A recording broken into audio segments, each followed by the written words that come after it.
ఇంచే పనిలో ఉన్నావు కదా ఇంచు. అదే తెల్లారికి 7 బిల్డింగ్ వచ్చి ఇంటికాడ కూర్చుంటారు. నువ్వు మూగోడు వేతే తిరుగు. ఎందుకు అయిపోయినావు?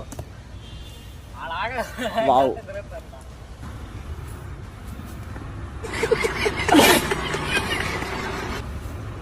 దీన్ని నేను చాలా పెట్టాను కాదురా. దేనికి వచ్చినావు నువ్వు? ఆడుకునేదానికి వచ్చినావు. ఆడుకునేదానికి వచ్చినప్పుడు ఆడుకో. చిన్న పిల్లగాడివా మట్టిలో ఆడుకుంటా ఇల్లులు కట్టుకునేకి గాడిదున్నట్టున్నావు.